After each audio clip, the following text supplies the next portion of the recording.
학생들의 명령이다. 지금 당장 사퇴하라.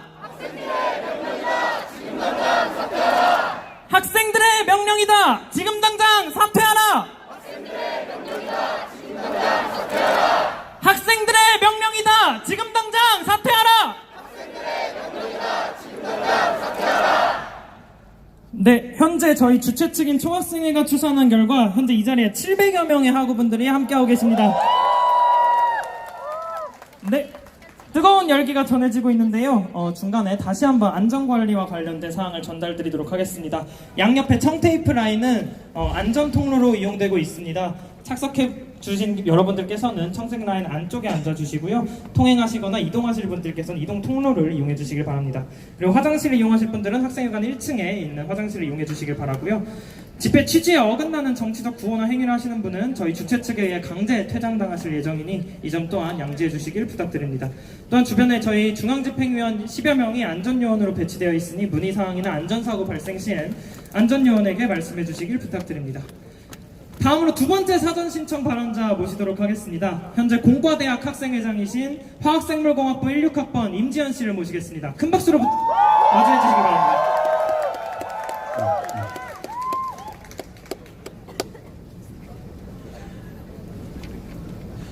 안녕하십니까. 제32대 서울대학교 공과대학 학생회장 임지현이라고 합니다. 참가자분들이 많이 와주실 거라 믿긴 했는데 막상 이렇게 앞에서 눈으로 보니까 감회가 새롭네요. 개강 직전에 마지막 즐거움을 뒤로하고 이 바쁜 시간을 내어서 이 자리에 함께해 주신 모든 동문 여러분들께 감사의 말씀드리며 발언 시작하겠습니다. 조금 전 발언에서 총학생회장님이 말씀해 주신 대로 총학생에서 주도하는 지금 이 집회는 총학생회장과 부총학생회장 그리고 저와 같은 각 단과대 학생회장으로 이루어진 총운영위원회에서 만장일치로 의결되었습니다. 밤늦게 길고 다양한 논의가 있었지만 한 가지는 확실했습니다. 조국 후보자에 대해 실망감을 감추지 못하는 것은 각 단대를 불문하고 각자의 성향을 불문하고 모두의 공통된 목소리였습니다. 저는 공과대학 학생장으로서 왜 이 집회에 찬성표를 던졌는지 아니면 제 개인이 왜 이 집회에 찬성을 던졌는지 지금부터 말씀드리도록 하겠습니다. 여기 계신 여러분들은 다 열심히 공부를 하시는 분들이잖아요. 저희 대학생들은 왜 공부를 하는 걸까요? 왜 서울대학교의 자습실, 연구실, 도서관의 불은 밤새도록 꺼지지 않고 치열하게 공부하는 학생들로 차 있는 것일까요?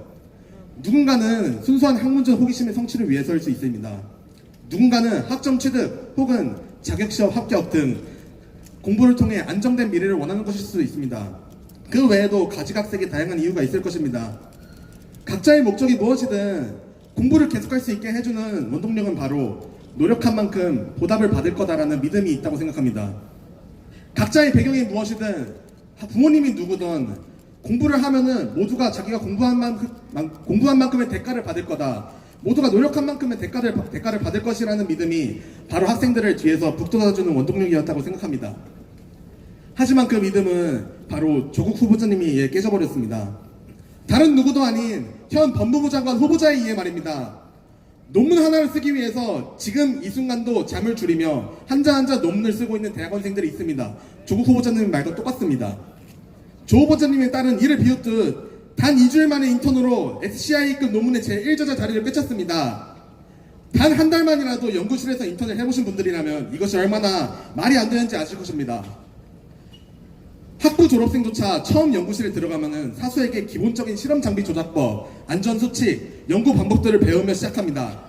하지만 고등학생이 SCI급 논문을 쓰는데 단 2주일 만에 인턴 만에 연구를 주도하여 성과를 이끌어냈다는 제1저자 타이틀을 얻어냈습니다. 여러분들은 이것이 연구윤리에 따르는 공정한 경쟁의 결과라고 생각하십니까? 단순 과직 카피로도 학생들은 그에 대한 처벌을 받습니다. 하지만 조국 후보자님이나 후보자님의 따님에게 어떠한 처벌이나 징계가 들어가지 않았습니다. 이뿐만이 아닙니다. 장학금을 받지 못하여 학비 걱정에 시달리고 있고 지금 이 순간에도 학비를 위해 알바를 뛰고 있는 본업에 집중하지 못하고 공부에 집중하지 못하고 그 시간에 생계를 위해 알바를 뛰는 학생들은 대학원생들은 지금에도 곳곳에 있습니다. 저희 공대뿐만 아니라 서울대 모두가 마찬가지입니다. 하지만 조국 후보자님의 딸은 서울대학교 환경대학원에 들어가자마자 1년간 단 3학점만을 수강하고 2연속 장학금을 수령했습니다. 그리고 조국 후보자님은 장학금 지급 기준을 경제 상태 중심으로 옮겨야 한다 했습니다. 여러분은 이러한 조국 후보자님의 언행이 합리적이라고 생각하십니까? 누군가는 저희의 분노가 불완전한 입시제도, 사회 구조에 향해야 한다고 합니다. 저도 저희 나라 입시제도가 문제가 없다는 말을 하고 싶지는 않습니다. 저는 고등학교를 졸업하고 2번의 수능을 추가로 치르면서 대학에 들어온 삼수생입니다. 현 입시제도에도 불합리한 점이 있다는 것은 충분히 공감하고 개선되었으면 좋겠습니다. 하지만 현 입시제도에 어떤 문제가 있던 이 사태에 대한 변명이 될 수는 없습니다. 누구보다 정의를 수호해야 할 법무부 장관 후보자라면 잘못된 제도를 악용할 생각을 할 시간에 제도 개혁을 위해 목소리를 냈어야 했습니다. 가장 법을 잘 아는 법학자의 위치에서 지금까지 존재하는 사법제도들을 어떻게든 피해가며 이득을 누린 자가 이제 와서 법무부 장관 자리에 사법개혁의 적임자에 어울린다고 생각하지 않습니다.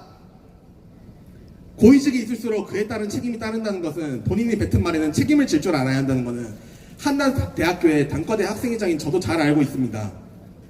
조국 후보자님의 그간 쌓아온 본인의 발언에 어긋나는 행동이 하나둘씩 드러나면서 저는 그에 대한 신뢰를 잃었습니다.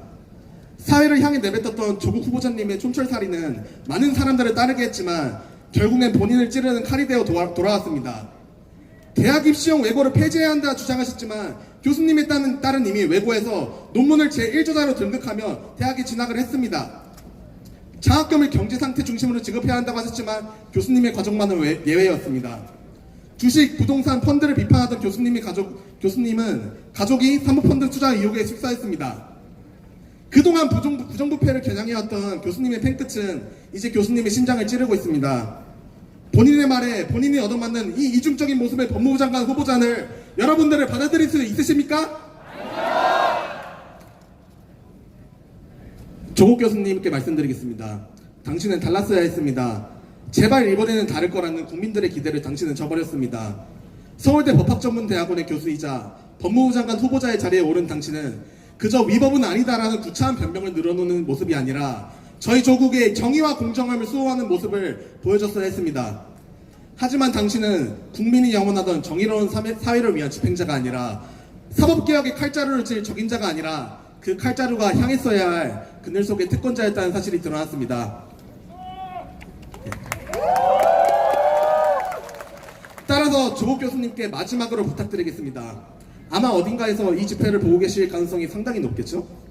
또다시 저희에게 배신감을 안겨주지 마시고 이제 그만 법무부 장관 후보자의 자리에서 물러나 주십시오.